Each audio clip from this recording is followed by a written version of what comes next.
ഇത് അതിപുരാതനമായ പ്രശസ്തമായ ചെറുവള്ളി ശ്രീദേവി ക്ഷേത്രം.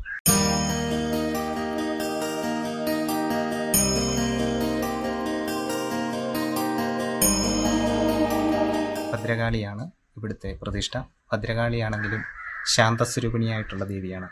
ദാരിക നിഗ്രഹത്തിനായിട്ട് അവതരിച്ച് അവതാര ഉദ്ദേശം പൂർത്തിയായിട്ടും തൻ്റെ കലി അടങ്ങാതെ വന്നപ്പോൾ ദേവന്മാരെല്ലാം ആശങ്കപ്പെട്ട് മഹാദേവനോട് ദേവിയുടെ കലി ശമിപ്പിക്കണമെന്ന് ആവശ്യപ്പെടുകയും അങ്ങനെ മഹാദേവൻ മാർഗതടസ്സം സൃഷ്ടിച്ച് ദേവിയുടെ സ്പർശമുണ്ടായി ആ കലി ഇറങ്ങി ഭദ്രകാളി പ്രസന്നവതയായിട്ട് സന്തോഷവതിയായിട്ട് 21 തോഴിമാരുമായിട്ട് ഇരിക്കുന്ന ഒരു ഭാവത്തിലാണിവിടെ. അതായത് നല്ല മൂഡിൽ ഇരിക്കുന്ന. അപ്പം ഭക്തജനങ്ങൾ വന്ന് പ്രാർത്ഥിച്ചു കഴിയുമ്പോൾ അവർക്ക് അനുഗ്രഹങ്ങൾ നൽകുന്നു. ഇവിടാണ് പ്രശസ്തമായ ജഡ്ജിയമ്മാവൻ കോവിൽ ഉള്ളത്. കേസ് സംബന്ധമായിട്ടും വിദ്യ, വ്യവഹാരം, ഉദ്യോഗം ഇതിനായിട്ടൊക്കെ ദേവിയെ വന്ന് പ്രാർത്ഥിച്ച് ജഡ്ജിയമ്മാവന് അടനിവേദ്യവും നടത്തിയാൽ ആ കാര്യം സാധിക്കുന്നതായിട്ട് പലരും ബോധ്യപ്പെടുത്തിയിട്ടുണ്ട്. പലർക്കും അനുഭവമുണ്ട്. ഇത് വഞ്ഞിപ്പുഴ മഠം എന്ന ഒരു രാജകുടുംബത്തിൻ്റെ അധീനതയിലുണ്ടായിരുന്ന ഒരു വളരെ പുരാതനമായിട്ടുള്ളൊരു ക്ഷേത്രമാണ്. ദേവസ്വം ബോർഡ് രൂപീകരിച്ചു കഴിഞ്ഞപ്പോൾ ദേവസ്വം ബോർഡ് ഏറ്റെടുക്കുകയും തുടർന്ന് ദേവസ്വത്തിൻ്റെ ഭരണം നടക്കുകയും ചെയ്യുന്നു. ഈ ക്ഷേത്ര നിർമ്മിതിക്ക് ഉദ്ദേശം 2000-ഓളം വർഷം പഴക്കമുണ്ടെന്നാണ് കരുതപ്പെടുന്നത്. ആ ക്ഷേത്രത്തിൻ്റെ സാധാരണ ചുറ്റമ്പലത്തിന് തടിയുടെ അഴികളും അവത്തിൽ ബ്രാസിൻ്റെ വിളക്കുമാണ്. പക്ഷേ ഈ ക്ഷേത്രത്തിലെ ചുറ്റമ്പലത്തിലെ ചുറ്റുവിളക്ക് കല്ലിൽ തന്നെ കൊത്തിയെടുത്ത ചുറ്റുവിളക്കാണ്. വളരെ അപൂർവമായിട്ട് മാത്രം കാണുന്ന ഒരു പ്രതിഭാസമാണത്. ഇവിടെ വളരെ പുരാതനമായിട്ടുള്ള ഒരു ക്ഷേത്രം. കൊത്തുപണികളും ഇവിടുത്തെ വിഗ്രഹമാണ് ദാരുശില്പം. ഒരു ആൾപ്പൊക്കത്തോളം വലിപ്പമുള്ള തടിയിൽ കൊത്തിയെടുത്ത എത്രയോ നൂറ്റാണ്ട് പഴക്കമുള്ള ഒരു വിഗ്രഹമാണ് ഇവിടെ ഉള്ളത് ദേവിയുടെ. ഈ മറ്റ് ഉപദേവാലയങ്ങളായിട്ട് ശാസ്താവ്, വിഷ്ണു ഭഗവാന്, ദുർഗാദേവി, സുബ്രഹ്മണ്യസ്വാമി, ശിവപാർവതിമാർ, നാഗദീപങ്ങൾ, കൊടുങ്കാളി, യക്ഷി തുടങ്ങിയവയും ഈ ക്ഷേത്രത്തിലുണ്ട്. ഏറ്റവും പ്രശസ്തമായിട്ടുള്ളത് ജഡ്ജിയമ്മാവൻ കോവിൽ തന്നെയാണ്. ധാരാളം ആൾക്കാർ കേസിൽപ്പെട്ട് ഉഴലുന്ന അവർ അവരുടെ നീതിയുടെ വിജയത്തിനായിട്ട് ഇവിടെ വന്ന് ദേവിക്ക് വഴിപാട് നടത്തി പ്രാർത്ഥിക്കുകയും അതിനുശേഷം ജഡ്ജിയമ്മാവന് അടനിവേദ്യം നടത്തി പ്രാർത്ഥിക്കുകയും ചെയ്ത് അവർക്ക് വിജയം ഉണ്ടാകുന്നതായിട്ട് ബോധ്യപ്പെട്ടിട്ടുണ്ട്.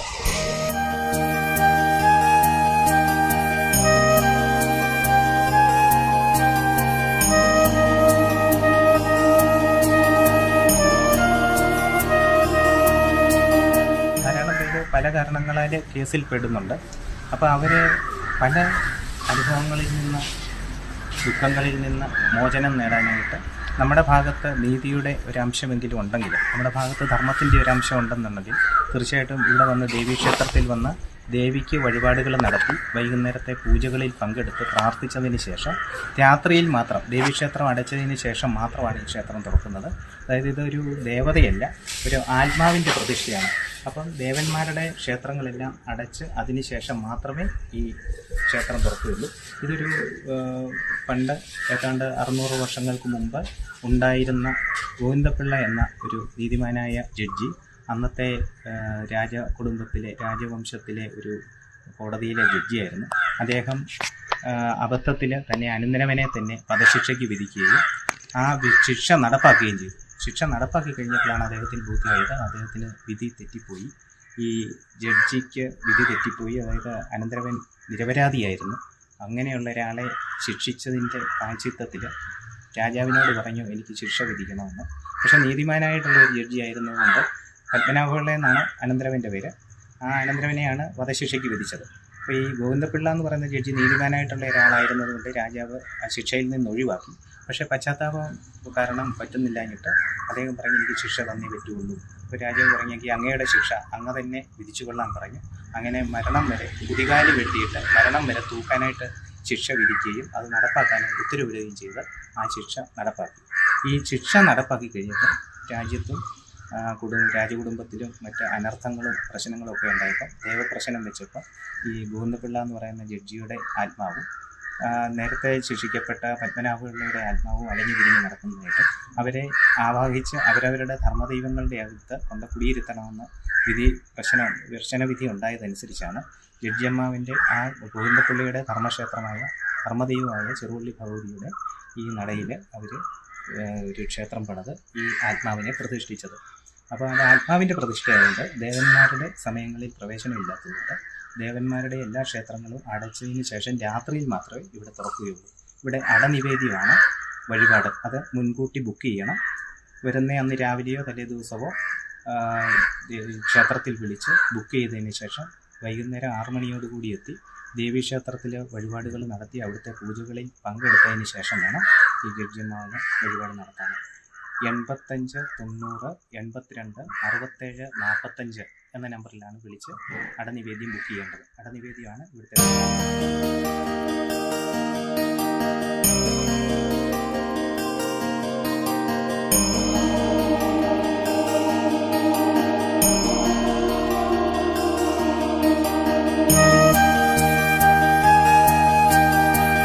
ഈ ക്ഷേത്രം സ്ഥിതി ചെയ്യുന്നത് കോട്ടയം ജില്ലയിലെ ചെറുക്കടവ് പഞ്ചായത്ത് ചെറുവള്ളി വില്ലേജിലാണ്. ചെറുവള്ളി ശ്രീദേവി ക്ഷേത്രം. അതായത് പുനലൂർ മൂവാറ്റുപുഴ സ്റ്റേറ്റ് ഹൈവേക്ക് അടുത്ത് തന്നെ. പൊൻകുന്നത്ത് നിന്നും 7 കിലോമീറ്റർ, മണമിലയിൽ നിന്നും 7 കിലോമീറ്റർ, കോട്ടയത്ത് നിന്ന് 40 കിലോമീറ്ററോളം അകലെയിൽ. ദൂരെ നിന്നുള്ളവർ ട്രെയിനിനാണ് വരുന്നെങ്കിൽ കോട്ടയത്ത് ഇറങ്ങിയിട്ട് കോട്ടയത്ത് നിന്ന് പൊൻകുന്നത്തിനുള്ള ബസ്സിൽ കയറി പൊൻകുന്നത്ത് വന്നു കഴിയുമ്പോൾ ചെറുവള്ളി ദേവി ക്ഷേത്രത്തിലോട്ട് ബസ് കിട്ടും. ചങ്ങനാശ്ശേരി വഴിയും വരാം, പത്തനംതിട്ടയിൽ നിന്നും വരാം. പുനലൂർ മൂവാറ്റുപുഴ സ്റ്റേറ്റ് ഹൈവേയുടെ ഓരത്തായിട്ടാണ് ഈ ക്ഷേത്രം സ്ഥിതി ചെയ്യുന്നത്. പൂജാ സമയങ്ങളൊക്കെ രാവിലെ 5 മണിക്ക് ദേവീക്ഷേത്രം നട തുറക്കും. പൂജകളും എല്ലാ നേരവും മേജർ ശ്രീ ചെറുവള്ളി ദേവീക്ഷേത്രമാണ്. അതായത് എല്ലാ പൂജകളും 5 പൂജയും 3 ശിവേലിയും എല്ലാം ഉള്ള പൂർണ്ണമായിട്ട് പൂജകളുള്ള ഒരു ക്ഷേത്രമാണ്. രാവിലെ 5 മണിക്ക് തുറന്നാൽ 11 മണിയോടുകൂടി നടയടയ്ക്കും. അതിനുശേഷം വൈകുന്നേരം 5 മണിക്ക് തുറന്നാൽ 6:45 ദീപാരാധന, 7:30 അത്താഴപൂജ, 8 മണിക്ക് ശിവേലിയോടുകൂടി നട അടച്ചതിന് ശേഷം മാത്രമാണ് ജഡ്ജിയമ്മാവിൻ്റെ നട തുറക്കുന്നത്. രാത്രിയിൽ മാത്രമേ ജഡ്ജിയമ്മാവിൻ്റെ നട തുറക്കുകയുള്ളൂ.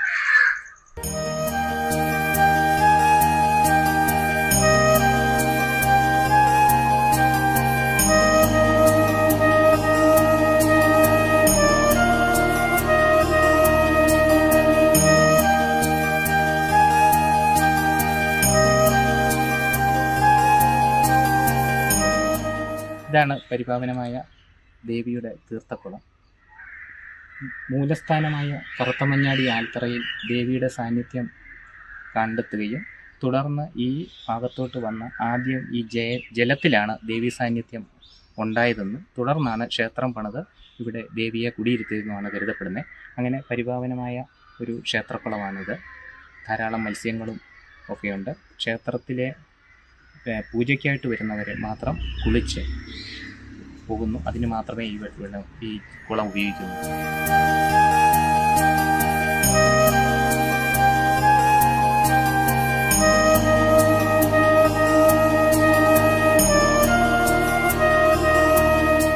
ക്ഷേത്രത്തിൻ്റെ 4 ചുറ്റമ്പലമാണിത്. ഇത് സാധാരണ ചുറ്റുവിളക്കെന്ന് പറയുന്നത് തടിയാൽ നിർമ്മിച്ച ബ്രാസിൻ്റെ വിളക്കുകളാണ് സാധാരണ ക്ഷേത്രത്തിൽ. വളരെ അപൂർവമായിട്ടാണ് ഇതുപോലെ കല്ല് തന്നെ കുഴിച്ചെടുത്ത് ഈ ചുറ്റുവിളക്ക് നിർമ്മിച്ചിരിക്കുന്നത്. ഈ ഇതിൻ്റെ നിർമ്മിതിക്ക് ഏതാണ്ട് 2000-ഓളം വർഷം പഴക്കം ഉണ്ടെന്ന് കരുതപ്പെടുന്നു. അതായത് പുരാവസ്തു ഗവേഷകരുടെ അഭിപ്രായത്തിൽ ഈ നിർമ്മാണ ശൈലി വെച്ച് തഞ്ചാവൂരിന് മുമ്പുള്ള ഒരു ശൈലിയിലാണ് ഇത് നിർമ്മിച്ചിരിക്കുന്നത്. അതിൻ്റെ അടിസ്ഥാനത്തിൽ 2000-ഓളം വർഷം ഈ ബിൽഡിങ്ങിന് പഴക്കമുണ്ടെന്നാണ് കരുതപ്പെടുന്നത്. ഈ കല്ലിൽ തന്നെ കുഴിച്ച് ചുറ്റുവിളക്ക് നിർമ്മിച്ചിരിക്കുന്ന വളരെ അപൂർവം, കേരളത്തിൽ 1-2 ക്ഷേത്രങ്ങളേ ഉള്ളൂ. അതിലൊരു ക്ഷേത്രമാണ് ഈ ക്ഷേത്രം.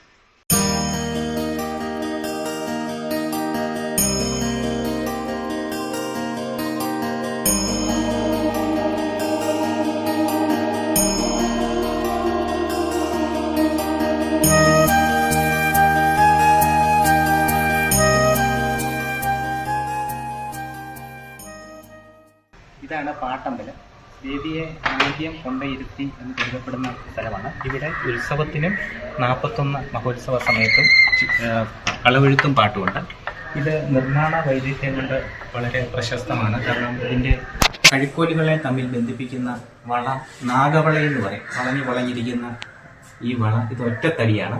ഇതെങ്ങനെ ഈ കഴുക്കോലുകൾക്കിടയിലൂടെ കയറ്റി എന്നുള്ളത് അത്ഭുതകരമാണ്.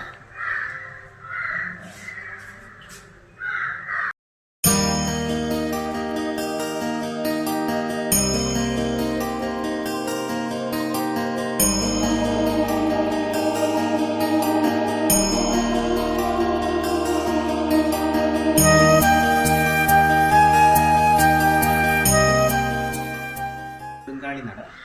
ഭദ്രകാളിയുടെ ഉഗ്രമൂർത്തി രൂപങ്ങളാണ് ഇവിടെ ഉള്ളത്. നമ്മുടെ പ്രധാന ക്ഷേത്രത്തിലെ ശാന്തസ്വരൂപിണിയായിട്ടുള്ള ദേവിയാണ്. ദ്രംഷ്ടമൊക്കെ ഉണ്ടെങ്കിൽ ശാന്തദ്രംഷ്ടമാണ്. സന്തോഷവതിയായിട്ടിരിക്കുന്ന രൂപമായതുകൊണ്ട് അവിടെ ഗുരുതിയില്ല. ഈ ക്ഷേത്രത്തിലാണ് ചൊവ്വ, വെള്ളി, ഞായർ ദിവസങ്ങളിൽ രാത്രി 8 മണിക്ക് ശേഷം നടഗുരുതി നടക്കുന്നത്. ഇവിടെ നടഗുരുതിക്കായിട്ട് ധാരാളം ആൾക്കാർ ജ്യോത്സ്യന്മാരുടെ വിധിപ്രകാരവും അല്ലാതെയും വന്ന് വഴിപാടുകൾ നടത്തുന്നു. ശത്രുദോഷം മാറുന്നതിനും നെഗറ്റീവായിട്ടുള്ള ആ ദോഷങ്ങളൊക്കെ മാറുന്നതിനും ഒക്കെ ആയിട്ട് ഇവിടെ വന്ന് നടത്താറുണ്ട്.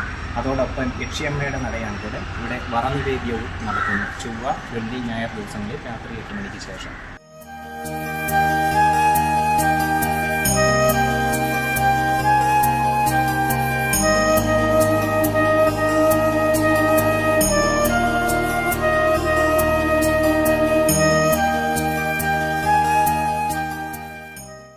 വഴിപാടിനായിട്ട് പൂജകൾക്കായിട്ട് എത്തുന്നവർ നേരത്തെ തന്നെ ഈ ക്ഷേത്രത്തിൽ 85 90 82 67 45 എന്ന നമ്പറിൽ വിളിച്ച് അടനിവേദ്യം ബുക്ക് ചെയ്യേണ്ടതാണ്. വരുന്ന ദിവസം രാവിലെയോ അല്ലെ 2 ദിവസം മുമ്പോ വിളിച്ച് ബുക്ക് ചെയ്യണം. ദൂരെ നിന്ന് വരുന്നവർ കോട്ടയത്ത് വന്നിട്ട് കോട്ടയത്തു നിന്ന് പൊൻകുന്നത്ത് നിന്ന് ചെറുപുള്ളി ദേവി ക്ഷേത്രത്തിലേക്ക് ബസ് കിട്ടും. ഇവിടെ വന്നു കഴിഞ്ഞാൽ താമസിക്കാനുള്ള, രാത്രിയിൽ മാത്രമാണ് പൂജ യജ്ഞമാരുടെ നടയിൽ നടക്കുന്നത്. അപ്പോൾ താമസിക്കാനുള്ള സൗകര്യങ്ങൾ ക്ഷേത്ര പരിസരത്തൊക്കെ ഉണ്ട്.